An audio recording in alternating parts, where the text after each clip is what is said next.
Well, hi. Today I'm going to take you on a tour of this 1999 Chris Craft 65-foot motor yacht.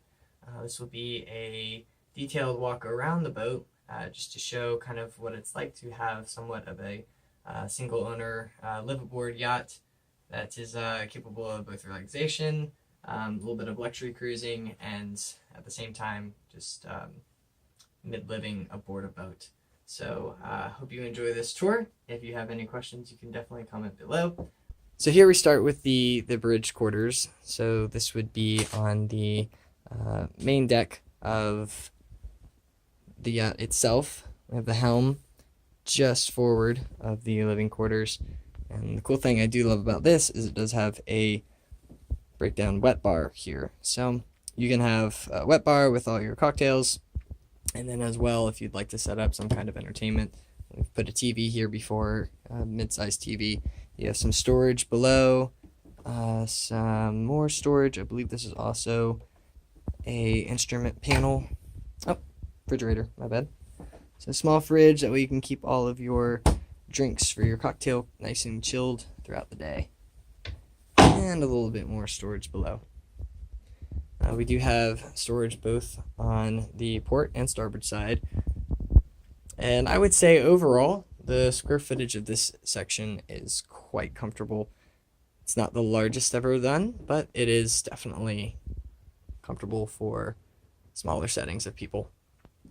And just aft the bridge, we do have the balcony over here with the swim platform, as well as some lifts here for a single ski. Some more storage. Swim platform.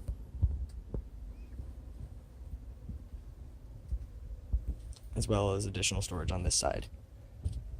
And of course, you have your cleats just for being able to moor up on either the port or starboard side.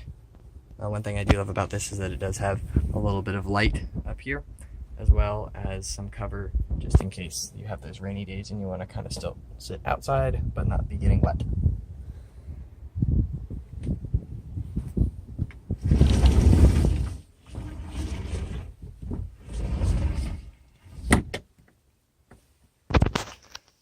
Alright, now if we come up to the helm itself, it is a little dated. Like I said, it's a 90s model.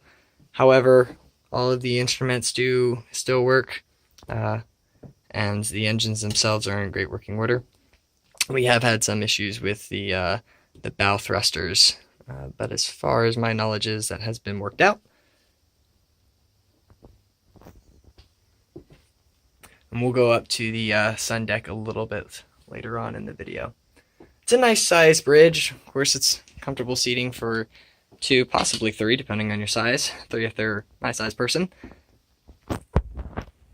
A nice large view out here with the windows looking out. One thing I do like about this is that it doesn't give that very narrow feeling. It's expanded windshield.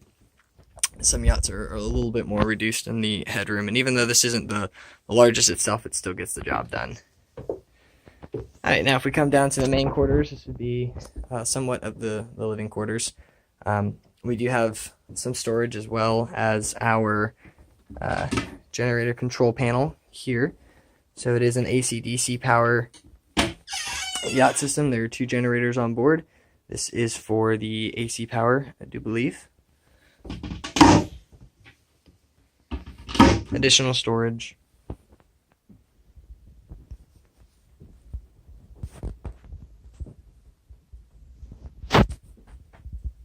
And this was an upgrade that was put in per request of the owner.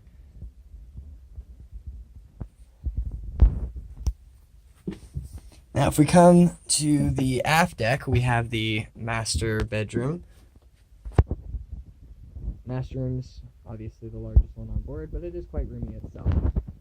We have the master head in here with full shower and head itself. Don't have the generators on right now, so no electricity should be working. Oh, guess I do. Mid-size. Shower itself is a stand-up shower or a tub if you'd like. On this side, we've got a little bit of some closet space, some storage.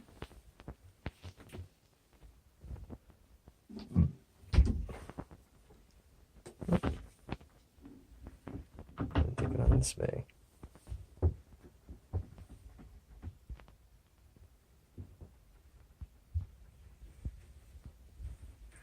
All right, and over here, this would be the crew's quarters, essentially. It's rather dark in here. Let's see. Light.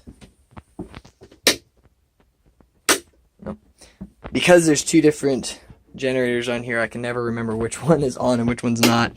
And so some are AC powered and some are DC. It's a bit confusing. However, be fine once you get used to it. Inside here, we just have fire extinguisher as well as some storage.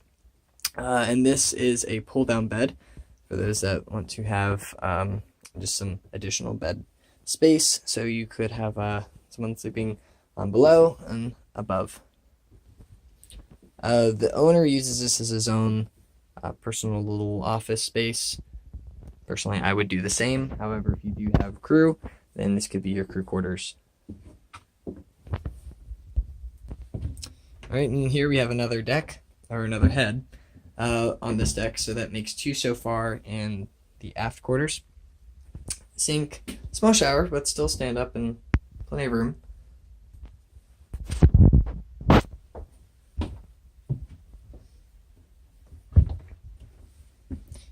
Below here we have additional storage as well as some instrument panels.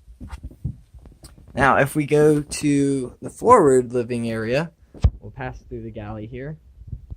It's good size, mid-size. Refrigerator is one thing that I was always surprised about, is that it's a full-size fridge.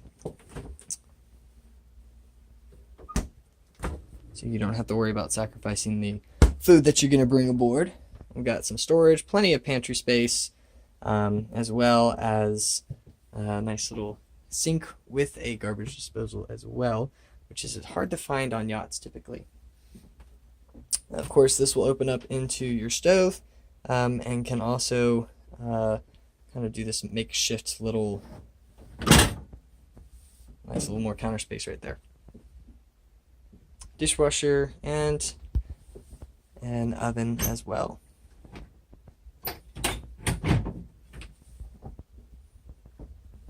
And that requires two hands, so I'll get that later. The microwave is a new addition. However, it works fairly well. It's definitely something that we want to keep. All right, now if we come forward, we do have some additional living quarters here. This is essentially what I would use as the guest stateroom, just because they have their own closed off quarters here. You can shut the door.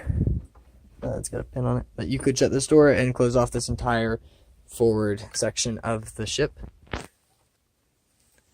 with quite a bit of room up there, actually. It's one thing I love about this area is you think it wouldn't be a traditional twin size bed. It still is far comfortable, far more comfortable than you would imagine, actually. And down here we do have some more storage. So essentially, if you wanted some kind of dresser, you've got all your room down here, be able to stow your wardrobe and whatnot. And here we do have an additional head. Again, this could be for the guest quarters, as well as a stand-up shower head itself. And of course, you do have a sunbeam here that opens up to the bow onto the front deck itself. Nice room. Alright, in here we do have a full-on washer-dryer system.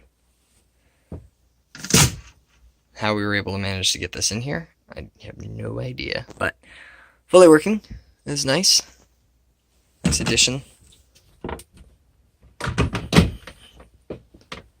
And of course, you have independently controlled air conditioner units throughout the yacht itself. So this is one of 5. I forgot to say there's more storage down here. It's a nice little cabinet area. And as well, you have more pantry space in here.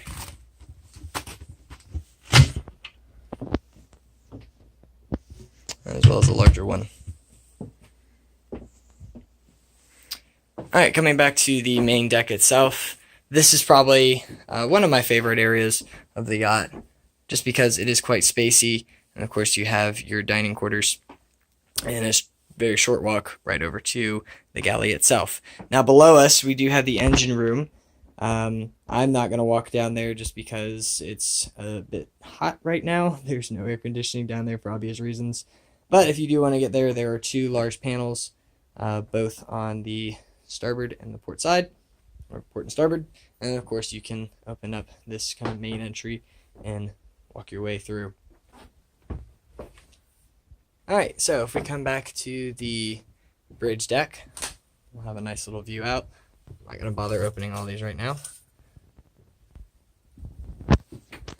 Again, another independent control for the AC. Another AC control over here.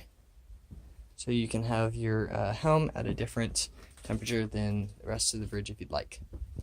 Okay, over here in the aft deck we do have a large sun pad, so you could put out some chairs and be out in the sun versus being under the covering and under the canopy. If you'd like, you could put some kind of small tender here that could be inflatable. We do have a small one locked up in there, as well as a newly installed refrigerator that could go along with your drinks for your wet bar. Now, if you don't want to control everything below deck on the actual helm, then you do have controls up in this area in addition.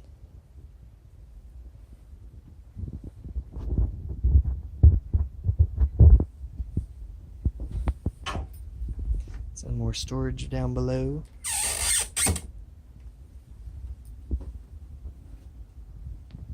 This is probably my favorite deck on the entire yacht itself, just because the view is immaculate, honestly.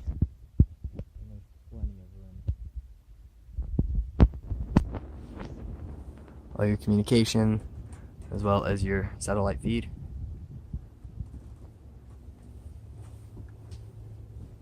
And of course, you have to have some kind of stereo system, because no one would want to sit up here in the complete quiet unless you're just taking in the sounds of the nature around you. It's a rather large bow, however you can see it just fine up here for any actual docking that you might want to do. I find that it's a little bit easier to dock up on this deck versus down below on the bridge helm. And you still have access to your thrusters and of course your main engines.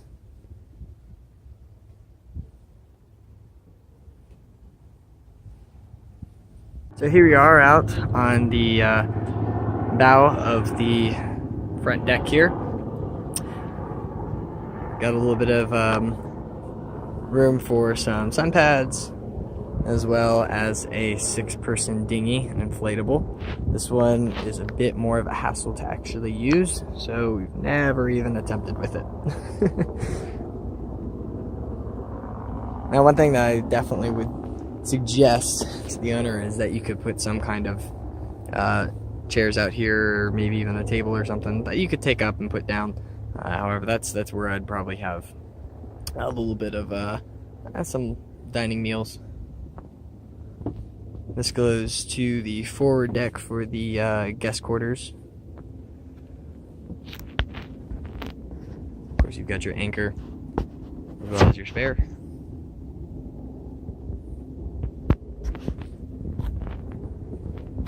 And one thing, again, I love about it is that it's definitely roomy. I mean, I definitely have more than enough room. And some nice teak work here along the railing. And of course, you can fully power the boat itself on either the port side or the starboard, any way you want to plug up. If you need to do any drainage, have that done right there.